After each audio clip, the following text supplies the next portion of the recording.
Muy buenos días a todos. Bienvenidos a este nuevo webinar de Ambisalud sobre los índices de seguridad de los sistemas de climatización y ventilación en los hospitales, ¿no? Este webinar de hoy, bueno, estos sistemas, los sistemas de ventilación y climatización, son un factor importante en los edificios como herramienta de prevención del contagio por vía aérea del SARS-CoV-2. Y en concreto vamos a verlo cómo aplica en hospitales, en el ámbito hospitalario, ¿no? Los profesionales de la ingeniería hospitalaria y del mantenimiento pues tienen el reto de conocer, adaptar y saber cómo reforzar estos sistemas en sus edificios. Para ello, pues Ambisalud ha desarrollado un algoritmo que aplica también a todos los edificios, que es un índice de seguridad de este tipo de instalaciones, ¿no? Y en el webinar de hoy pues veremos cómo se puede aplicar este algoritmo y este índice en los hospitales. Este webinar es una segunda parte del webinar que se hizo ahora un mes, en el que se presentaba o se hablaba de este índice para edificios de tipo comercial. Hoy lo veremos más dedicado de una manera especial a edificios con las características hospitalarias. Pues el presentador de hoy, pues lo conocen ustedes, es Paulino Pastor.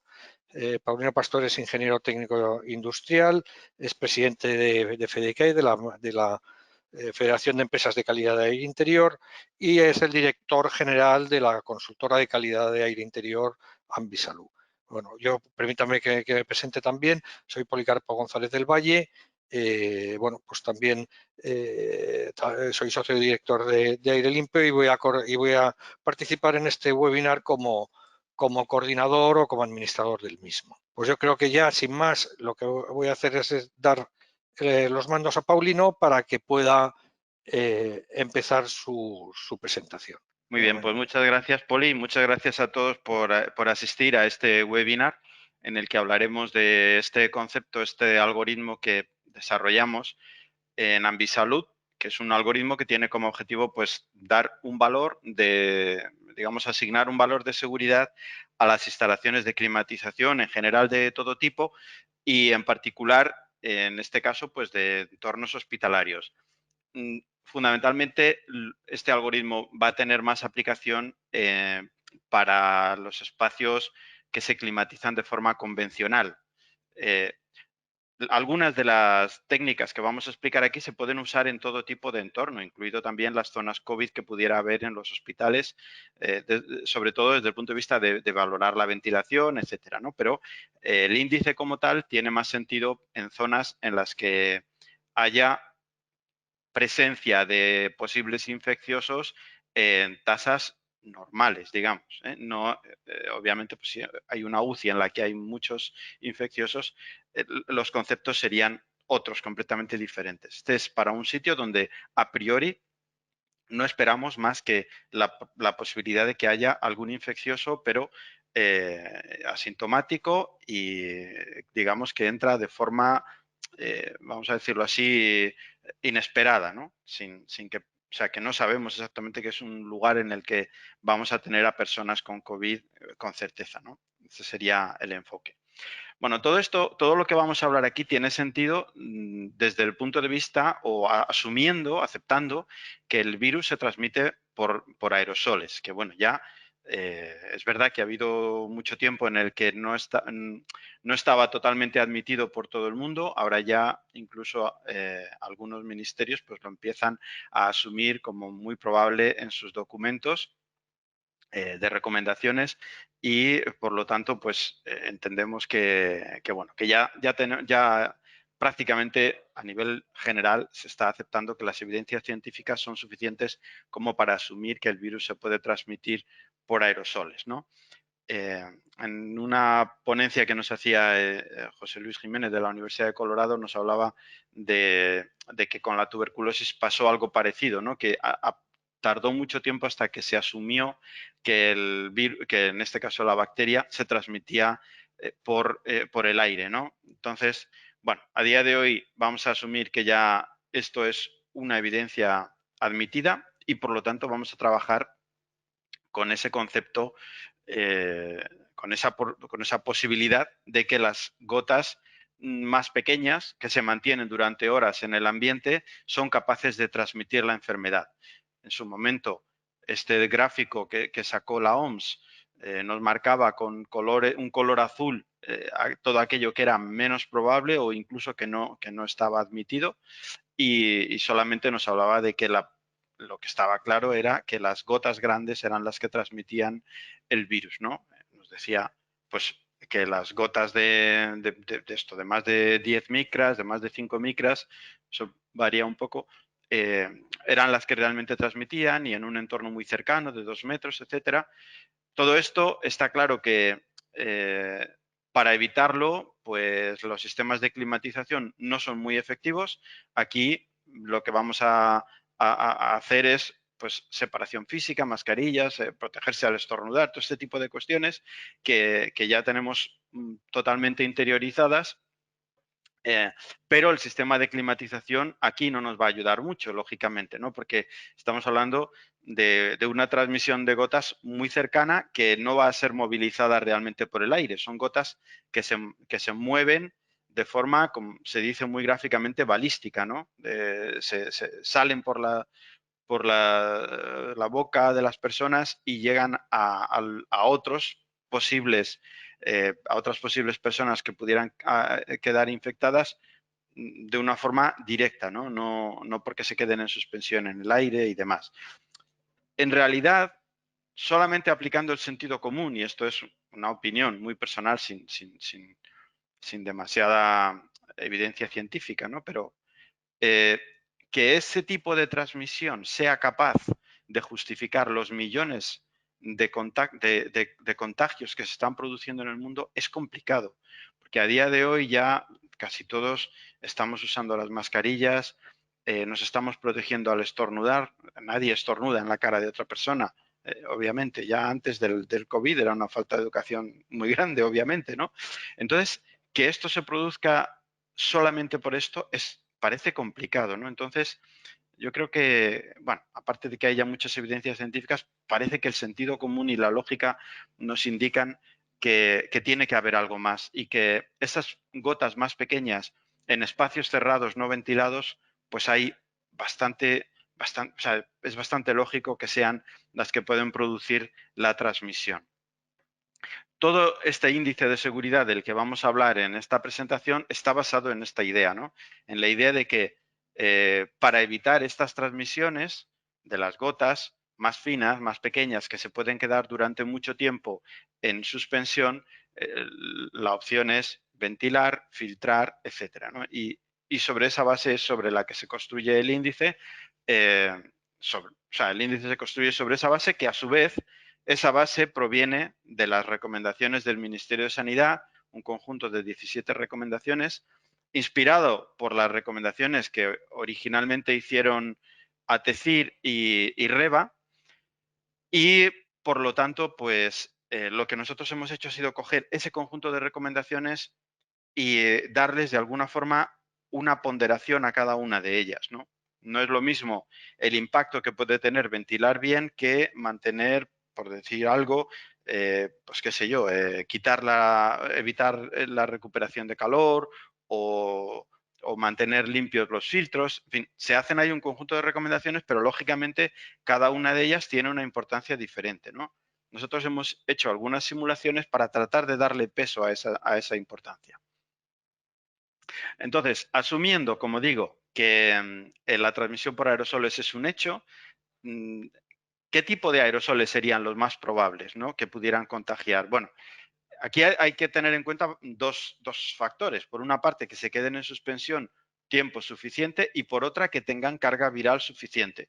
Hay algunos estudios, como este que realizan en la Universidad de Konkuk, perdón, en el que ellos al final determinan que la partícula de 4,7 micras concretamente, pues algo en el entorno de las 5 micras, es una partícula que puede acumular un conjunto, una carga viral suficientemente importante que se va a mantener en el tiempo, o sea, en suspensión un tiempo también razonable y que al final va a poder penetrar en nuestro tracto respiratorio suficiente como para que nos afecte, ¿no? O sea que son gotas que de este tamaño que van a ser bastante probables como para que nos generen problemas, ¿no?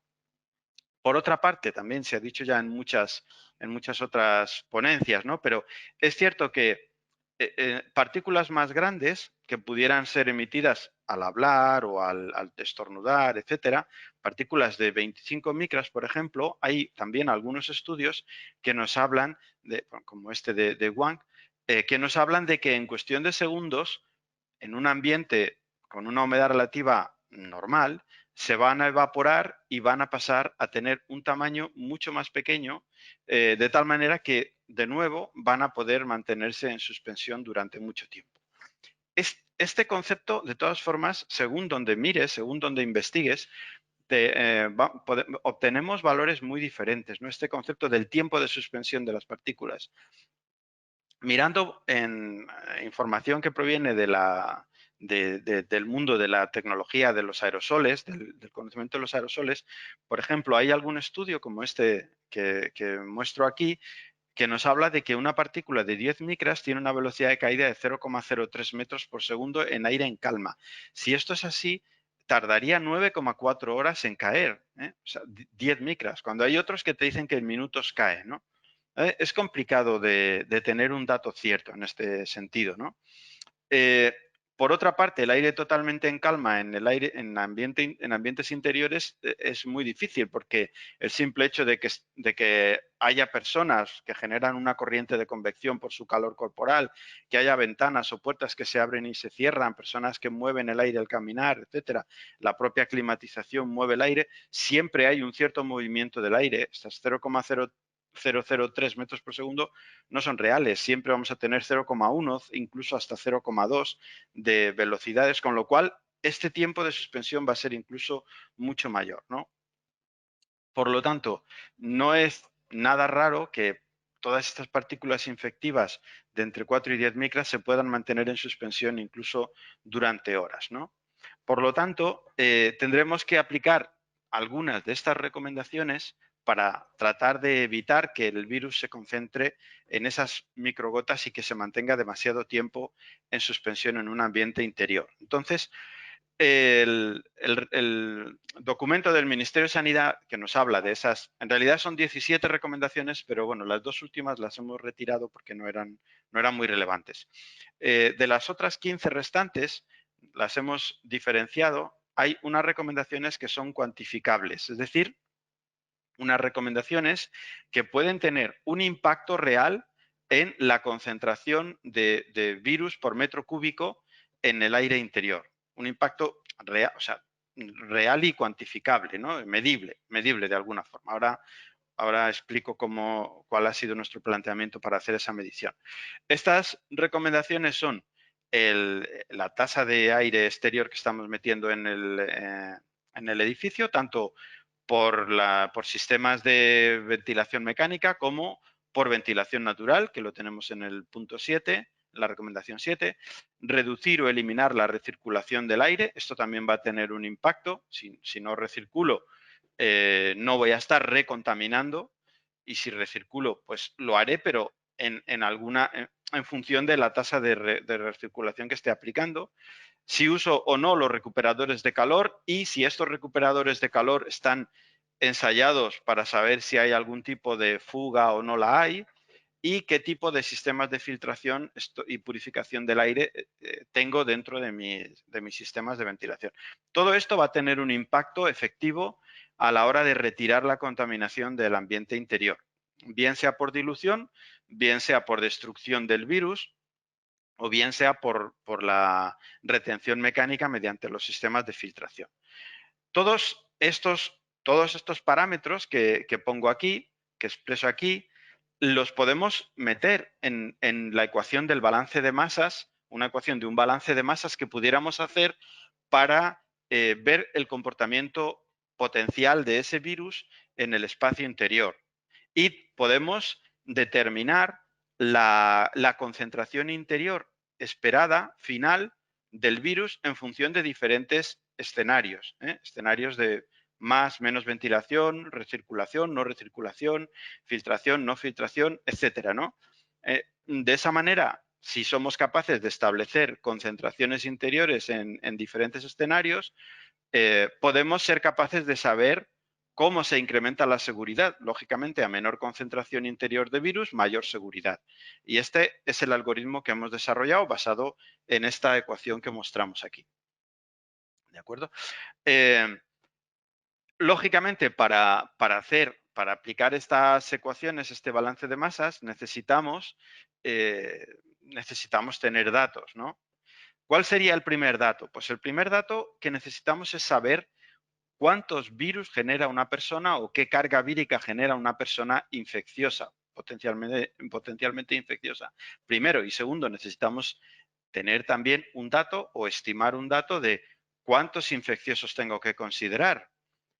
Lógicamente, estos datos a día de hoy no hay ningún estudio científico que los haya dejado absolutamente claros, ¿no? No son datos que sepamos con absoluta certeza. Por lo tanto, lo que hemos hecho ha sido trabajar con estimaciones o con suposiciones. Pero pensemos también una cosa, que al final el algoritmo es como una especie de metro, ¿no? Que nos va a servir para medir, pero vamos a medir, situaciones, o sea, la misma situación la vamos a medir en diferentes escenarios y por lo tanto lo que yo obtengo con el algoritmo es una estimación relativa. Es decir, yo voy a decir, basado en estas premisas, yo lo que puedo decir es cómo se incrementa la seguridad si ventilo más o menos. Simplemente, el valor que yo doy no es un valor absoluto, es un valor relativo. Es decir, yo lo que estoy haciendo es dar un índice relativo en función de cómo incremento la tasa de ventilación, cómo incremento la filtración, etcétera. ¿De acuerdo? Es un índice relativo en el sentido de que los puntos de partida no son totalmente seguros a día de hoy, ¿no? No los conocemos a ciencia cierta. Pero hemos intentado, en todo caso, estudiar o analizar estudios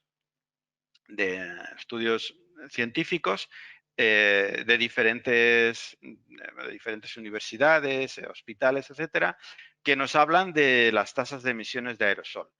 Estas son muy variadas, ¿no? No es lo mismo, lógicamente, una persona callada que una persona tosiendo, depende del momento en el que le pilla a esa persona dentro de su proceso infectivo, en fin, hay muchísimos factores, ¿no? Que habría muchísimos factores que considerar.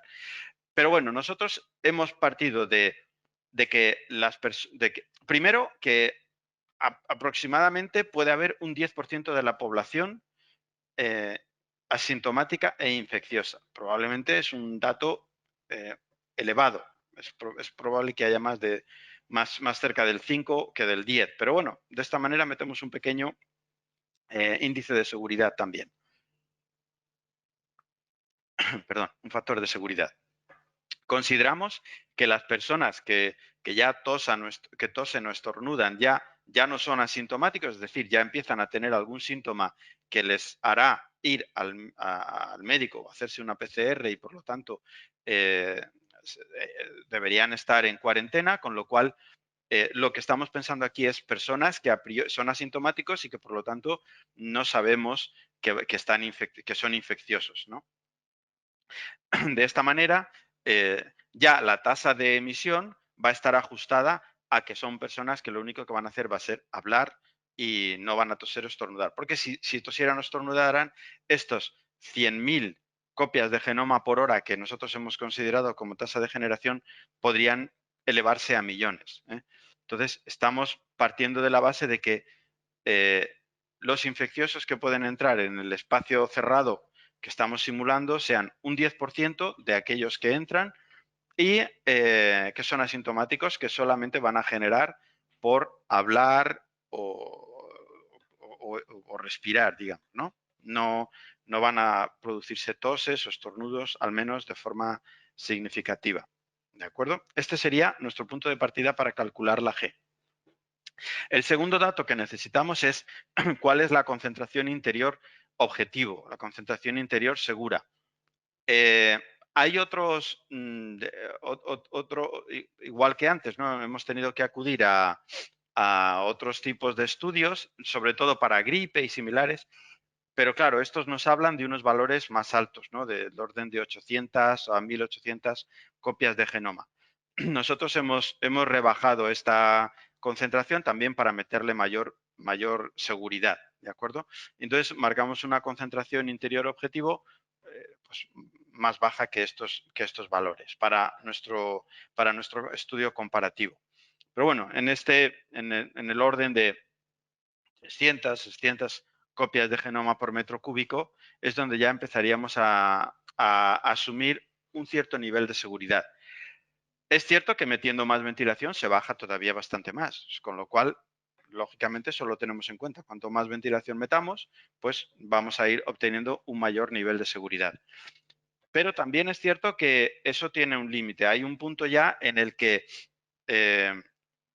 empezamos a meter mucha ventilación y la seguridad ya no nos baja tanto. O sea, las copias de genoma por metro cúbico ya no bajan tanto. Es decir, la ventilación hace una curva que es muy acusada, una curva de caída muy acusada al principio, pero que al final se va aplanando. Digamos que los primeros 20 litros por segundo por persona son muy efectivos, nos rebajan pues a lo mejor un 80 o un 90% la contaminación, pero los segundos 20 litros por segundo nos rebajan a lo mejor solamente un 7 o un 10%. Entonces, también la ventilación tiene un límite en cuanto a su efectividad. No se trata de meter ventilación sin control. Hay otros efectos, otros fenómenos con los que podemos trabajar. ¿De acuerdo? Aparte de las recomendaciones cuantitativas, que sí que las podemos meter en el balance de masas, hay otras que están también digamos, en el documento del Ministerio de Sanidad, que estas no se pueden cuantificar y por lo tanto las consideramos de una manera cualitativa. Es cuestiones como puede ser que los caudales se verifiquen o no, que tengamos capacidad para modificar el control el control del edificio para aumentar la ventilación, temas de aseos, extracción de aseos, humedades relativas, etcétera, ¿no? Todas estas otras recomendaciones no las podemos meter en la ecuación porque realmente no tienen un impacto tan directo. Por lo tanto, las consideramos con un peso cualitativo sin más, y le hemos asignado también unas ponderaciones un poco en base a nuestra experiencia, pero no con datos cuantificables en el balance de masas, ¿no?